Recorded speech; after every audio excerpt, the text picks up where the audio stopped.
sur la RTD. Mesdames, Messieurs, bonsoir. Voici les titres. À la une de l'actualité ce jeudi, le président de la République a reçu ce matin une délégation américaine conduite par l'adjointe de la sous-secrétaire de la Défense américaine. Les détails dans un instant. Et l'actualité internationale nous mène ce soir en Haïti, où la situation sécuritaire se dégrade un peu plus chaque jour. En très grande partie contrôlée par les gangs, le secrétaire général des Nations Unies vient de renouveler son appel. Bonsoir à tous et bienvenue dans ce journal. Le chef de l'État, Ismaël Omar Guelleh, a reçu ce jeudi, en fin de matinée, au Palais de la République, la sous-secrétaire d'État adjointe à la Défense, Mme Mara Karlin, accompagnée du chef du commandement des États-Unis pour l'Afrique, AFRICOM, le général Michael Anglais. L'audience servit d'emblée de cadre aux deux parties pour procéder à un large tour d'horizon des relations déjà privilégiées d'amitié et de coopération entre les deux pays et les deux peuples. Les discussions ont ensuite été étendues au partenariat stratégique que les deux nations entretiennent dans le domaine militaire et de la défense. Dans ce volet précis, les échanges ont essentiellement porté sur l'identification de caps nouveaux de collaboration indexés sur les mutations géostratégiques caractérisant de plus en plus le monde et sur les défis sécuritaires récents propres à notre région. Les voies et moyens permettant d'accroître le niveau d'échange et de complémentarité économique entre les deux pays ont également été abordés au cours de cette audience. À ce propos, les entretiens ont surtout mis l'accent sur la réalisation d'une plus grande collaboration et solidarité entre les deux parties dans les domaines liés à la création d'emplois et à l'attribution de marchés et de prestations de services. Le chargé d'affaires de l'ambassade des États-Unis d'Amérique auprès de la République de Djibouti et le commandant de la force opérationnelle interarmée combinée des États-Unis Corne de l'Afrique, le général-major Jami Chouailé, en prépare à cette rencontre. Côté djiboutien, outre le ministre des Affaires étrangères et de la coopération internationale, Mohamed Ali Youssouf, le chef d'état-major général des forces armées djiboutiennes, le général Zakaria Cheikh Ibrahim, a notamment participé à cet événement. Dans une intervention à l'issue de sa rencontre avec le chef de l'État, la sous-secrétaire d'État adjoint à la Défense a indiqué que les discussions ont essentiellement porté sur le partenariat stratégique que les deux nations entretiennent dans le domaine militaire et de la défense.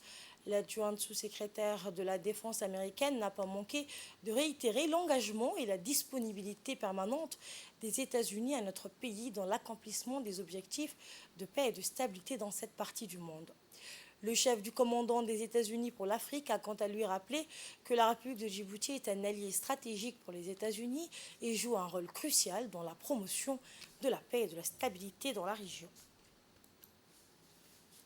Le ministre des Affaires étrangères et de la coopération internationale, Mohamed Ali Youssouf, nous fait le point sur cet entretien entre le chef de l'État et la délégation américaine. La présence américaine est très importante pour la région. C'est-à-dire que la paix et la stabilité dans cette région, je dirais, est un facteur auquel il contribue. La lutte contre les terroristes à Shabab également est une activité que le camp Lémonier est en train de mener avec beaucoup de sérieux. Ce que nous souhaitons, c'est que ce partenariat puisse vraiment être encore plus, je dirais, qu'il y ait des retombées plus importantes pour la République de Djibouti. Par exemple, il y a plus de 1000 travailleurs djiboutiens dans le camp. Nous souhaitons qu'il y ait de plus en plus encore. Il y a des services qui sont utilisés par le camp et je crois que ces services vont également apporter une valeur ajoutée à l'économie djiboutienne. Il est très important de regarder les relations américano-djiboutiennes sous l'angle sécuritaire, mais également sous l'angle du développement, etc. Ce que j'aimerais ajouter, c'est que nous apprécions cette relation. Nous souhaitons que cette relation puisse se poursuivre et nous souhaitons vraiment que ce partenariat puisse être utile aux deux pays. Et cette information dans le cadre de la lutte contre l'insalubrité, les épidémies et pour la sauvegarde de l'environnement, le préfet de la ville, Abdi Siki Kayad, informe les propriétaires des camions citernes que le déversement des eaux usées sur les voies publiques est strictement interdit. Ces actes d'incivilité qui ternissent l'image de la ville ne sera plus tolérée et les contrevenants se verront systématiquement confisqués de leurs camions. La préfecture appelle aux propriétaires de ces camions citernes au respect de leur obligation à effectuer le vidange dans les stations de dépotage réservées à cet effet par l'administration. Direction la Russie, où le chef d'état-major général des armées, le chef de corps d'armée Zakharya Cheikh Ibrahim, a conduit une délégation militaire de haut niveau au Forum international militaro-technique qui s'est tenu à Moscou du 13 au 16 août. Cette participation a été marquée par des échanges constructifs, des rencontres bilatérales et des discussions sur les développements technologiques et les innovations dans le domaine militaire. Ce forum a réuni des représentants de nombreux pays et des experts du secteur de la défense. L'objectif était de partager les dernières avancées en matière de matériel, d'équipement et de systèmes de défense, ainsi que de promouvoir la coopération et l'échange d'expertise entre les nations participantes. La délégation de l'armée djiboutienne a eu l'opportunité de participer à des séminaires, des présentations techniques et des démonstrations pratiques de matériel militaire de pointe. Ces interactions ont permis au chef d'état-major général et à son équipe d'explorer des opportunités de renforcement de l'outil de défense nationale.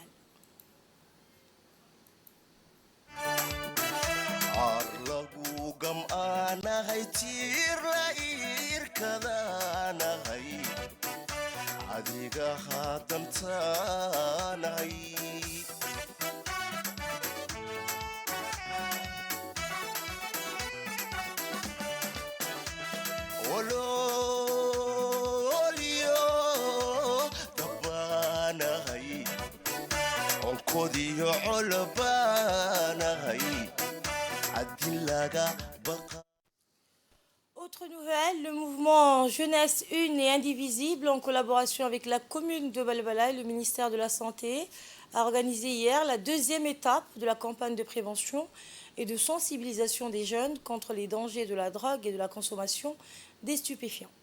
Le thème retenu de la campagne était « La drogue détruit nos vies, ma contribution à l'émergence d'une jeunesse saine et sans drogue ». La campagne a rassemblé plus d'une centaine de jeunes et groupes associatifs de la commune de Balbala. Objectif, sensibiliser les jeunes aux dangers liés à la consommation des drogues, avec l'appui des professionnels de la santé et de spécialistes de la prévention des addictions. Les jeunes de la commune de Balbala se sont tous engagés à être actifs dans la lutte contre l'usage et la consommation des drogues.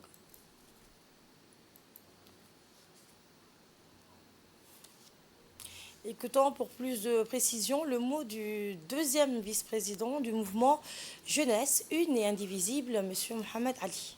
Nous avons appelé tout ce monde-là ici, d'abord pour montrer que la lutte contre la drogue n'est pas l'apanage d'un seul ministère ou d'une seule institution, mais c'est une lutte transversale qui doit faire coordonner plusieurs institutions, plusieurs ministères, parce que la drogue est le facteur d'un côté de la criminalité, et c'est un facteur, et c'est la cause aussi des accidents de circulation de la route. Hier, c'était au ministère de la Santé au profit de la commune des jeunes de la commune de Boulahaus.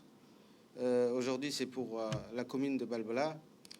Demain, dans la semaine à venir, nous serons dans les régions de l'intérieur pour dire que quand le mouvement de la jeunesse unie indivisible fait un atelier, une conférence sur un thème donné, il le fait pour toute la République de Djibouti, pour toute la jeunesse de Djibouti. Il ne s'agit pas seulement d'en parler, de sensibiliser, mettre un coup de frein à la drogue qui se répand beaucoup ces derniers temps.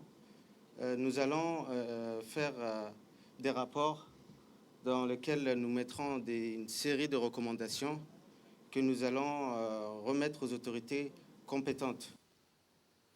Dans l'actualité également, l'instabilité des prix mondiaux des denrées alimentaires exacerbée par le conflit en Russie-Ukraine et les soubresauts climatiques suscitent des inquiétudes.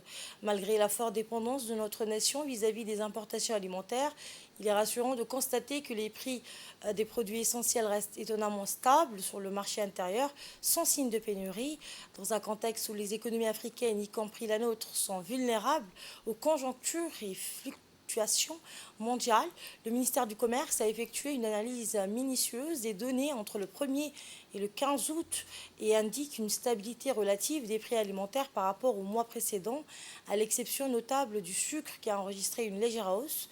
Le sucre en particulier a connu une ascension de 9%, passant de 6 900 en juillet à 7 500 par sac de 50 kg à la mi-août. Cette hausse découle de la décision de l'Inde, l'un des principaux exportateurs mondiaux, de restreindre ses ventes à la suite d'une récolte désastreuse de canne à sucre causée par des pluies diluviennes. En revanche, un regard sur les chiffres révèle que la farine maintient une trajectoire descendante et le prix du riz Bellam, autre élément essentiel, reste inchangé, affichant 2 400 francs par sac de 25 kg, soit 120 francs par kilogramme. En somme, l'huile alimentaire, le lait en poudre et les pâtes n'ont pas subi de variations significatives au cours du dernier trimestre, offrant une certaine stabilité aux consommateurs. Pour préserver le pouvoir d'achat des ménages djiboutiens, le ministère du Commerce a lancé un appel pressant aux acteurs économiques, les exhortant à respecter scrupuleusement les prix fixés. Des équipes de contrôle accompagnées de forces de l'ordre mèneront des opérations surprises pour repérer et sanctionner sévèrement les spéculateurs en infraction conformément aux réglementations en vigueur. Une démarche destinée, bien sûr, à garantir l'équité et à assurer la sécurité alimentaire dans le pays. Mission de contrôle du service de l'ANA à Ali Sabié. Une équipe de la brigade mobile du laboratoire national d'analyse alimentaire s'est rendue hier dans la ville d'Ali Sabié dans le cadre de sa mission de contrôle sanitaire des denrées alimentaires commercialisées sur le territoire national dans le but de protéger la santé des consommateurs. L'équipe a été reçue au bureau de la préfecture par la préfète par intérim, Mme Sirida Ouabel-Assoué. À cette occasion, l'équipe de l'ANA, avec les éléments de la brigade de la gendarmerie d'Ali Sabié, ont effectué une inspection sanitaire des denrées alimentaires commercialisées dans les régions, dans les boutiques de la ville. Au cours de cette inspection, une grande quantité de produits périmés, notamment des bonbons pour les enfants, du riz, des biscuits, ont été saisis dans plusieurs grossistes de la région. Les inspecteurs de la brigade mobile n'ont pas manqué de prodiguer des conseils et des recommandations à l'endroit des commerçants de la place en matière de bonnes pratiques d'hygiène. Le service de l'ANA poursuit sa mission de contrôle et de surveillance des aliments dans la ville d'Ali Sabié, notamment au niveau des autres lieux de commerce tels que les entrepôts, les restaurants et les hôtels.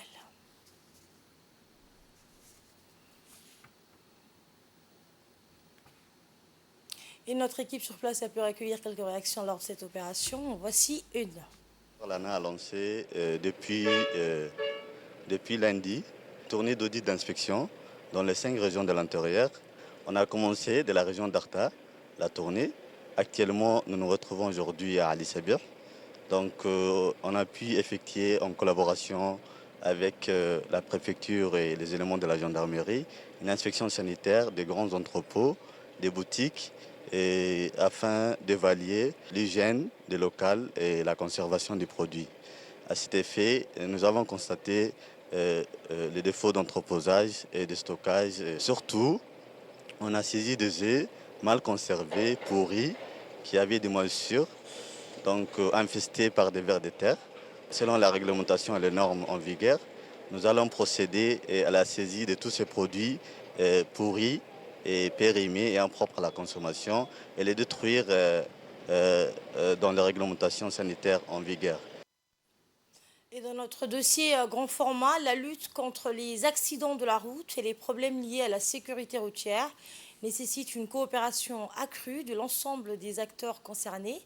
Le gouvernement djiboutien accorde une grande importance à cette question et contribue énormément à lutter pour réduire le nombre d'accidents, à sauver des vies et à promouvoir une culture de la sécurité routière dans tout le pays. La mise en œuvre de mesures préventives et répressives ainsi que l'éducation et la sensibilisation du public sont essentielles pour atteindre ces objectifs. Voici un magazine réalisé par Mohamed Hamed.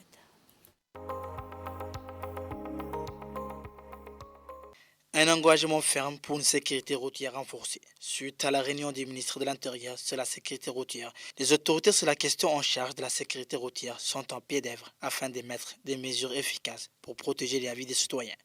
Plusieurs facteurs sont responsables de la dégradation de la sécurité routière, à savoir le non-respect du code de la route par les automobilistes et la mauvaise qualité de route.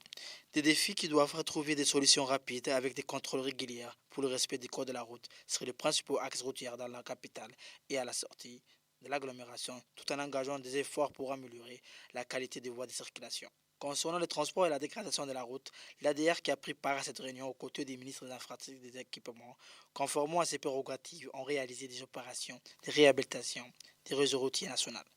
Ces travaux de réhabilitation des routes urbaines présentent de nombreux avantages pour les citoyens, partant de là au développement économique du pays. En priorité, cela contribue à améliorer la sécurité routière en éliminant les défauts des surfaces tels que les nids de poules, autres obstacles qui peuvent entraver la circulation et même provoquer des accidents.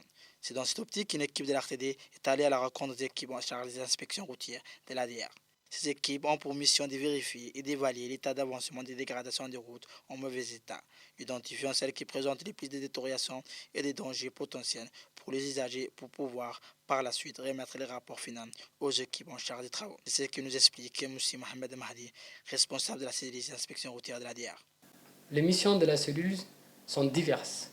Nous sommes chargés de faire un contrôle au préalable de l'état du réseau routier et des voies urbaines endommagées. Établir ensuite un planning d'intervention en ciblant bien évidemment les zones d'urgence et les types de dégradation. Enfin, envoyer ces plannings à la direction des travaux pour l'intervention des équipes en charge de réhabiliter les différentes dégradations. Le travail de la cellule se divise en deux parties, à savoir la première inspection qui est une étude globale du réseau routier national et la deuxième inspection qui est une étude plus détaillée. Avec l'illustration photographique d'avant-après, nous pouvons voir certaines voies qui ont été finalisées. Nous avons la voie Guélé-Bétel qui a été réhabilitée, ainsi la voie Cité-Boudrière et pour en finir la RN3. Pour accomplir leurs différentes missions menées au quotidien, la cellule d'inspection routière, la direction des travaux de l'ADR dispose des matériels des derniers cris ou d'équipements sophistiqués à la pointe de la technologie, raison pour laquelle les opérations sont menées d'une main de maître dans les délais impartis. Aujourd'hui, nous disposons des équipements, des voitures bien équipées pour cartographier les conditions et les états de la route et les dégradations pour avoir une idée globale de la situation de la route à Djibouti. Comme vous pouvez le constater, nous utilisons une application sur l'appareil téléphonique juste ici qui mesure la sensibilité de la route et les dégâts en temps réel avec simultanément en utilisant l'appareil photo qui est accroché à la voiture pour filmer et prendre des photos tous les 2 secondes pour avoir l'état général de la route. Après les opérations d'inspection des artères réhabilitées, la direction technique des travaux entre en action. Tous les moyens roulants de l'ADR sont déployés pour les opérations de sillage, de compactage, de bouchage et de réparation des nids de poules, de traversées. Les routes ciblées sont principalement des voies hautement fréquentées par le transport en commun et les automobilistes. Il est à noter que dans ces opérations stratégiques et de grande envergure de l'ADR est appuyé par des partenaires au développement comme l'agence japonaise de coopération, la JICA. Les usagers au quotidien de ces voies routières se sont trop lentement plaints de l'état de dégradation avancée de ces routes. Désormais, ce genre de situation n'appartiendra qu'au passé. Ces travaux consistent à réhabiliter les nids de pluie qu'il y a sur la route qui va vers le centre-ville. Et là maintenant, les travaux avancent. Nous remercions l'ADR pour le travail. Nous, en tant que commune, nous sommes fiers de collaborer avec l'ADR. L'autre défi à relever pour la sécurité routière dans notre pays, c'est le non-respect du code de la route par les usagers. Les accidents sont fréquents à cause de l'excès de vitesse, les dépassements, le non-respect de la signalisation et la surcharge, surtout pour les voitures qui sortent de Djibouti vers les régions. Les accidents de la route qui impliquent les gros camions sur les 2 corridors sont aussi fréquents et on déplore de nombreuses victimes, surtout durant la nuit où la visibilité est réduite. Sur le non-respect de la code de route, la police nationale a mis des stratégies de contrôle et de sensibilisation sur les codes de route en vue d'éviter des accidents de la circulation. Plusieurs unités en charge de suivi et de contrôle de la sécurité routière sont à pied d'œuvre sur le terrain afin de vérifier le respect des faits tricolores, les excès de vitesse des automobilistes qui mettent en danger nos concitoyens est en ligne de cause les plus fréquents d'accidents. La sécurité routière est une préoccupation majeure à l'échelle mondiale, non seulement à Djibouti, mais à l'échelle mondiale. À titre d'exemple, chaque année, plus de 1,3 million de décès sur nos routes et plus de 50 millions de blessés par an. La réunion ministérielle qui s'est tenue il y a quelques jours, justement, avait pour but de renforcer ces mesures, parce que c'est un ensemble de mesures qui visent à préserver la sécurité des usagers de la route. Elle consistait à renforcer ces mesures et à revoir le code de la route. À Djibouti, aujourd'hui, nous avons plus de 6 000 véhicules par an qui sont mis en circulation. En 2022, on avait plus de 3 200 accidents.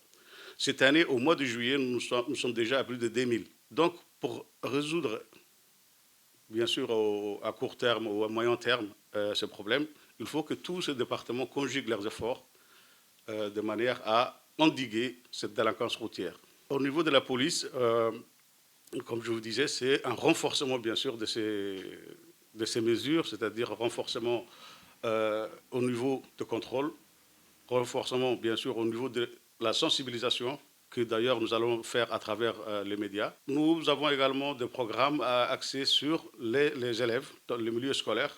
Nous visons bientôt sensibiliser au niveau des jeunes parce que la sécurité routière, si vous voulez, c'est une culture. Si l'enfant, dès le bas âge, comprend les dangers de la sécurité routière, ça lui servira beaucoup de choses à l'âge adulte. La sécurité à tous les niveaux et le bien-être des Djiboutiens est une des priorités de la feuille de route du président de la République, son Excellence M. Ismaïla Omar Guelleh et de son gouvernement. Cela inclut bien évidemment une baisse drastique des taux d'accidents de la route et la protection des automobilistes. Dans le cadre de la lutte contre le trafic de drogue sous toutes ses formes, une opération menée par les gendarmes de la brigade d'Ambouli a permis l'interpellation de 2 trafiquants en flagrant délit de conditionnement d'herbe de cannabis dans une maison située à Ambouli. En effet, une suite à la recrudescence des points de vente des produits stupéfiants, le commandement du groupement judiciaire a mobilisé l'ensemble de ses unités pour faire face à ce fléau. Au cours de cette opération, les gendarmes de la brigade d'Ambouli, appuyés par leurs collègues de la gendarmerie mobile, ont interpellé 3 trafiquants présumés d'herbe de cannabis. Eh bien, les enquêteurs ont saisi 4 tasses d'herbe de cannabis, 269 emballages en aluminium, dans lesquels sont conditionnés de l'herbe en détail, une somme d'argent de 250 000 francs, objet de la recette de vente en détail, et enfin une machette. Compte tenu de la gravité des faits, les personnes mises en cause seront traduites devant la justice pour répondre de leurs actes.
Hier s'est tenu le coup d'envoi de la 11e édition du tournoi interrégional d'amitié de Adaïlou, organisé par l'ONG EVA, avec à leur tête le président Ahmed Ali Mohamed. Les objectifs de ces activités sportives estivales sont multiples, à savoir rassembler les jeunes autour des valeurs de la République, que sont l'unité et la paix, source de notre richesse, mais aussi de lutter contre la délinquance juvénile et la drogue. Étant été présent à cette cérémonie de lancement, l'ensemble des habitants de la localité de Adaïlou et de plusieurs invités, après le lancement officiel, des rencontres sportives, de matchs de football se sont succédés, avec 2 rencontres dans la matinée et 2 autres dans l'après-midi. Arta et Tadjoura ont fait match nul. Dikil s'est imposé face à Ali Sabié 1-0. Puis, dans l'après-midi, la formation d'Adailou a battu celle d'Arta sur un score d'1-0. Et enfin, Obok et Ali Sebi ont fait match nul. Il est à noter que d'autres disciplines sont au menu de ce tournoi, comme les volley-ball ou encore des courses de vitesse. Et en marge de ce tournoi interrégional, des rencontres associatives ont été organisées hier à Adailou. L'environnement et sa protection contre les effets néfastes du changement climatique était le thème retenu lors de cette rencontre hier. Un atelier portant sur plusieurs thématiques, à savoir la protection de l'environnement, la réduction de l'impact du changement climatique sur l'environnement et sa biodiversité, les mécanismes de résilience de l'environnement face au réchauffement climatique et les stratégies et mécanismes mis en œuvre par les différentes entités de protection de l'environnement a eu lieu. Ces rencontres ont réuni sur place les représentants d'une dizaine d'associations issues de la capitale, des régions et des localités. Des séances questions-réponses et des débats et échanges ont clôturé cette rencontre. Une opportunité de rencontrer d'autres jeunes qui sont vraiment motivés, des jeunes créatifs avec des idées innovantes, mais qui ne sont pas reconnus. Et c'est aussi une opportunité de sensibiliser, de vraiment faire ressentir l'urgence climatique. Et nous essayons donc de lutter contre les dégâts faits à l'environnement, nous essayons d'améliorer l'environnement. Nous essayons aussi de sensibiliser les jeunes, car les jeunes des villages autochtones, pour leur apprendre davantage et pour essayer de trouver des solutions avec eux pour pouvoir améliorer l'environnement de demain pour nous déjà et pour les personnes à venir. Je fais partie des jeunes du comité Action Climat qui font du bénévolat pour l'environnement grâce au partenariat qu'on fait avec l'UNICEF et le ministère du ministère de l'Environnement et du Développement durable. Et c'est une très belle expérience de faire partie de cet événement. C'est une très bonne occasion d'apprendre plus sur l'environnement, ce qui est beaucoup nouveau pour nous, mais aussi ça nous motive à plus trouver des idées concrètes. Il faut que tout le monde soit soudé et que tout le monde s'y applique pour l'environnement. Et je vous emmène en Égypte cette fois où la Fédération djiboutienne de judo a participé au championnat arabe de judo Benjamin, minime et cadet du 15 au 18 août à la cité de Alamein. Grâce à tous les efforts des athlètes, des entraîneurs et surtout le support des parents, le judo djiboutien continue de briller. Par nos jeunes judokas, Nadim Marouane et Mahdi Faisal ont remporté les médailles de bronze chez les minimes. Shahid Awad a gagné la médaille de bronze chez les cadets. Et enfin, le jeune Ahmed Wadah a obtenu la médaille du plus petit joueur de la compétition. L'actualité régionale nous mène ce soir au Soudan, où l'acheminement de l'aide dans la région soudanaise du Darfour, ravagée par la guerre, est possible mais difficile. C'est ce qu'a déclaré hier un important groupe d'aide humanitaire. David McDonald, directeur régional de CARE International, a expliqué que son organisation n'est en mesure de fournir de l'aide à la région qu'en raison des liens qu'elle entretient avec les communautés locales. Il est difficile de se réapprovisionner dans le sud du Darfour à l'heure actuelle. Nous avons besoin des voies pacifiques pour acheminer l'aide et l'assistance, a-t-il ajouté. Le Soudan a été plongé dans le chaos en avril lorsque des mois de tensions larvées entre l'armée et les forces de soutien rapide ont débouché sur des combats ouverts à Khartoum et ailleurs. Je vous le disais en titre, la situation sécuritaire se dégrade un peu plus chaque jour en Haïti, en très grande partie contrôlée par les gangs. Le secrétaire général des Nations Unies vient de renouveler son appel. Le chef de l'ONU a réclamé le déploiement urgent d'une force multinationale de police et de militaires pour lutter contre les gangs armés dans ce pays des Caraïbes, selon un courrier d'Antonio Guterres au Conseil de sécurité dévoilé hier. Un ancien officier de police considéré par beaucoup comme le chef de gang le plus puissant d'Haïti a averti hier donc qu'il combattrait toute force armée internationale déployée dans ce pays des Caraïbes si elle commettait des abus. Le Premier ministre Ariel Henry fait pression depuis octobre pour le déploiement d'une force armée étrangère afin de lutter contre les puissants gangs qui, selon les estimations, contrôlent désormais 80% de la capitale, Port-au-Prince. Et enfin, avant de clore ce journal, place à la Coupe du Monde féminine. L'Angleterre bat l'Australie et se qualifie pour sa première finale.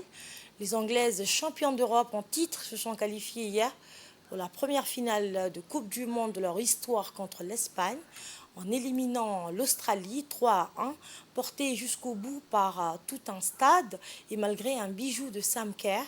L'Angleterre n'avait jamais atteint une finale, 3e en 2015, puis 4e en 2019. Désormais, c'est chose faite après leur victoire 3-1 face aux Australiennes. Et c'est ainsi que s'achève cette édition. Merci de l'avoir suivi. Agréable week-end à toutes et à tous.